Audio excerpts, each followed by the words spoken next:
प्रभु यीशु मसीह में मेरे प्यारे सारे भाई बहनों, आप सबको सलाम। इस समय में जो कि गुजर रहा है, लॉकडाउन का समय है। मैं भी लॉकडाउन में हूँ। आप जितने लोग मुझे देख रहे हैं, सुन रहे हैं, वो भी लॉकडाउन में है और पूरा संसार जो है लॉकडाउन में है। और ऐसे समय में आज मैं आप लोगों से बातचीत करना चाहता हूँ। बाइबल में एक भविष्यद्वक्ता के बारे में है, एक नबी के बारे में, जिसका नाम है योना, जोना द प्रॉफिट। और उसके विषय में उसी की पुस्तक के पहले अध्याय के पहली आयत में ऐसा लिखा है, यहोवा का ये वचन अमीते के पुत्र योना के पास पहुंचा, उठकर उस बड़े नगर नीनवे को जा और उसके विरुद्ध प्रचार कर, क्योंकि उसकी बुराई मेरी दृष्टि में बढ़ गई है।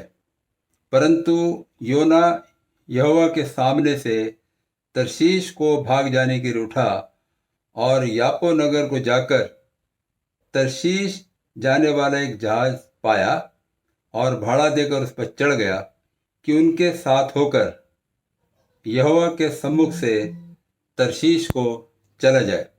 तो यहाँ पर हम लोग देखते हैं कि योना नबी की जिंदगी में लॉकडाउन आते हैं, एक के बाद एक लॉकडाउन है, एक नहीं है, एक के बाद एक लॉकडाउन आए। और ये वाला जो लॉकडाउन है उसकी ज़िंदगी में, इसको हम पढ़ते हैं, वो लॉकडाउन है जब वो परमेश्वर के सामने से भागा और एक पानी के जहाज पे बैठ गया, चला गया, ताकि उस स्थान को छोड़कर परमेश्वर की दृष्टि से दूर होकर तरशीश में पहुंच जाए। तो यहाँ पर हम देखते हैं कि ये जो लॉकडाउन है जिससे मैं और आप गुजर रहे हैं, ये तो प्रकृति का कमाल है। किस तरीके से हो गया, क्या हो गया, हम नहीं जानते। लेकिन इस बात को यहाँ पर हम अच्छे तरीके से जानते हैं कि योना नबी के ऊपर जो ये वाला लॉकडाउन आया, वो परमेश्वर की आज्ञा का उल्लंघन करने के कारण आया है। जब परमेश्वर ने उसको जाने के लिए बोला कि तुझे नीनवे जाना है और वहाँ पर जाकर नीनवे के विरुद्ध प्रचार करना है, तो वो नीनवे जाने के बदले तरशीश को चला गया। आज के ज़माने में, आज के समय में परमेश्वर ने उससे कहा इराक जा, और योना नबी वेस्टर्न कंट्री भाग गया, स्पेन चला गया। तरशीश जो है स्पेन है, और नीनवे आज जो है वो मोशुल है, जो कि इराक में है। तो यहाँ पर जब वो परमेश्वर की आज्ञा का उल्लंघन करके भागा, तो उसको शायद ऐसा लगा होगा कि सब कुछ ठीक ठाक चल रहा है। कैसे? सबसे पहली बात तो उसको पानी का जहाज वहां पर मिल गया खड़ा, सब कुछ उसको अच्छा लग रहा है। टिकट खरीदने के लिए गया, टिकट भी मिल गया, बोर्डिंग पास भी मिल गया, एंट्री भी हो गई, और निचले हिस्से में चला गया, मस्त जाकर सो गया, रिलैक्सिंग, एंजॉइंग।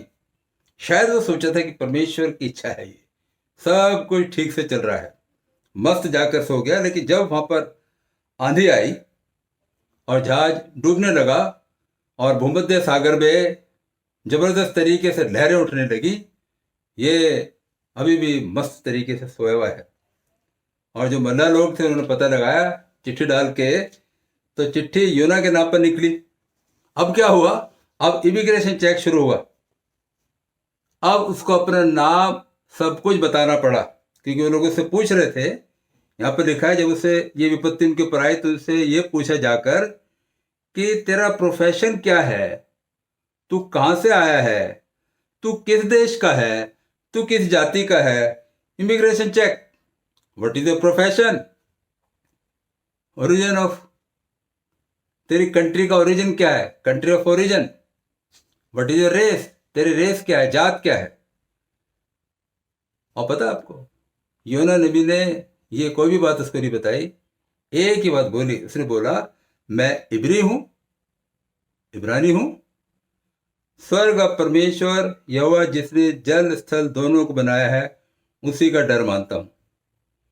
तो यहां पर उसने सारी बातें ना बताकर सिर्फ ज़्यादा बात जो की है वो परमेश्वर की है, यानी कि कंट्री ऑफ ओरिजिन उसका परमेश्वर ही है। तो जहाज में जो उसका लॉकडाउन है, इस जहाज में जो पड़ा हुआ मस्त सो रहा है परमेश्वर के सामने से भाग के, उसके इस लॉकडाउन में हम अपने लॉकडाउन में क्या सीख सकते हैं?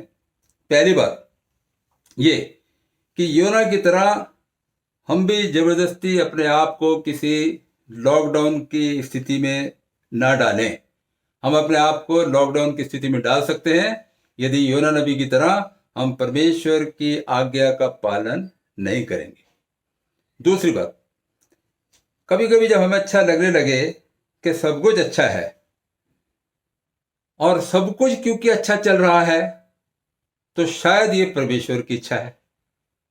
हमें उस समय भी क्रॉस चेक करना, परमेश्वर से प्रार्थना करके अच्छे तरीके से जानना कि अब जो मैं कदम उठाने वाला हूं या कदम उठाने वाली हूं, क्या वो परमेश्वर की इच्छा में है। तीसरी बात, योना की तरह हम लोग हठ धर्मी ना बन जाए।